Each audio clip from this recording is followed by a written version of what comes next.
Welcome to my review of Earth is Room Enough by Isaac Asimov. If you're new to the channel, you probably haven't seen just how much Heinlein I've been reading lately, so you probably don't know that I've been seriously wondering why the golden age of sci-fi was considered such. Asimov was one of the big three, along with names like Heinlein and Arthur C. Clarke. He started out in the pages of periodicals and, building on the work of Verne and Wells, shaped what is considered modern sci-fi.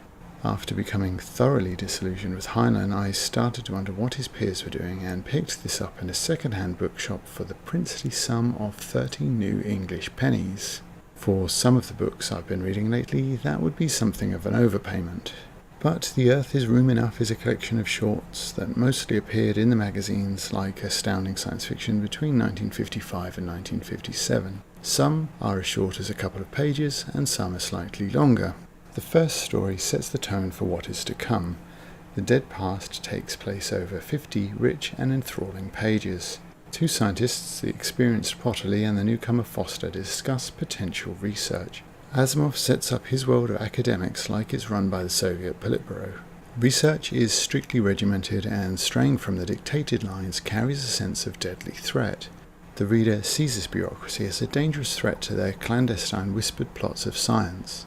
Heinlein, with his science sledgehammer, has none of the subtlety of craft that Asimov displays here. In just 50 pages he creates expectations, subverts them effectively, and even introduces a touching human aspect. It's a wonderful example of what made Astounding and its competitors so successful. I didn't even pay a penny a page for it. The rest of the book is something of a mixed bag. The poetry generally doesn't do much for me. Waxing so on the subject of an author's lot feels self-indulgent, but the poems are not especially long. The next short, Franchise, introduces the recurring multivac, the computer of the future that will eventually run everything. Here, multivac takes political polls to the extreme of predicting an election based on a single voter's thoughts. It's an interesting theory, and one that could actually even work. Huge tracts of us vote the same way all our lives without much thought for the candidate or the specific policies. In the UK, with all the safe seats, a huge percentage of our votes are completely irrelevant, so it's not so far-fetched. The story is quite fun and again fairly human, with reluctant voter Norman Muller eventually feeling the weight of history. You can see this one of two ways. It's either a suggestion we should take our franchise, Heinlein's ultimate responsibility, a little more seriously, or it's a comment on the dangers of the irrelevant votes or of limiting the franchise. And if you're wondering, this was published 3 years earlier than Starship Troopers proposed the latter.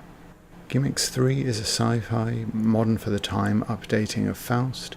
It could have done perhaps with a few more pages to develop its ideas. Kids Stuff is the first clunker, a heavy-handed, woe is an author's lot battle with a malevolent sprite and reluctant-to-read children. Unfortunately, Asimov's attempts to moralize, including the later Hellfire, are generally of the heavy-handed type, and as such, largely uninteresting. And as is the case here when he writes child characters, they feel especially listless. A Watery Place is barely 4 throwaway pages. A grumpy sheriff mistakes aliens for tourists, and all for the sake of punning on Venice with Venus. Living Space is a better effort, the sort of novel you expect from Asimov's reputation. The premise is really imaginative. They answer the problem of overcrowding by setting up homes on unpopulated alternative realities. The problems arise when Clarence Rimbaud discovers his unpopulated reality is a little less unpopulated than he was led to believe. What's interesting morally here is that the new arrivals are Germans, measuring time as post-Hitler having won the war. This is surprising given just how fresh in the mind the atrocities of the war would have been in 1956, and Asimov uses this as a red herring. Living Space for Germans was one of the reasons Hitler gave for invading Poland, so this just seems wrong, though it can be considered that the futuristic science and technology staves off any potential confrontation. The next story, The Message, is a page and a half, but it has an amusing payoff and explains the origin of the Kilroy Was Here graffiti that was popular in the war and afterwards. In Satisfaction Guaranteed, Asimov again deals with his laws of robotics, but this is a quite human tale for all that.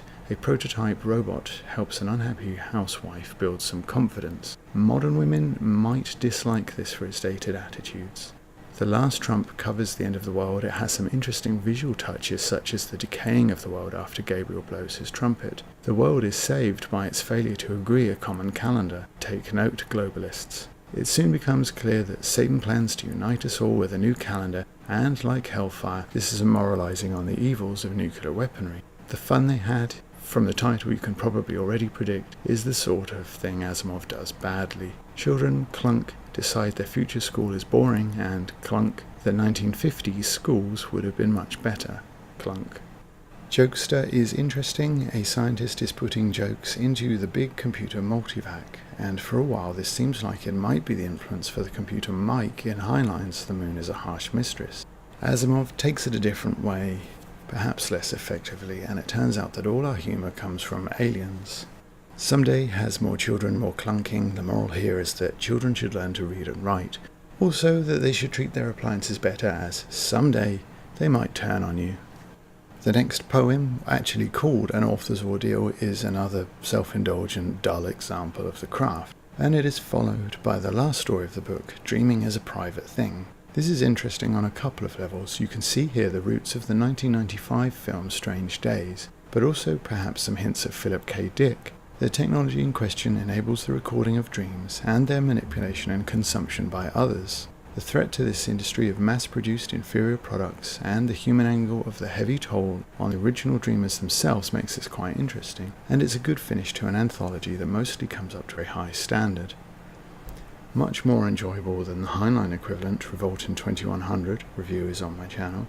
On this evidence, Asimov is a better writer than Heinlein on almost every level.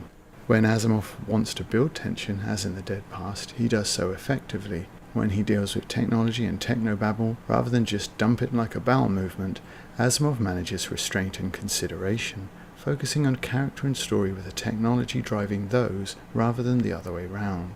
Despite its questionable depiction of the Nazis, Living Space is a very good example of that. Asimov tells us that humans have the technology to shift dimensions and build homes on planets without atmosphere. As readers, that's pretty much all we need to know, isn't it? We certainly don't need star charts, thank you very much. Where Asimov handles things without subtlety is his moralizing, but generally that doesn't completely ruin the story, and where it is particularly weak, such as Hellfire or The Fun They Had, none of the stories are so long that there isn't another, better option along presently.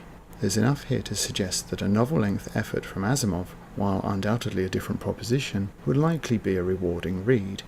Humorous and original message inviting you to like and sub goes here.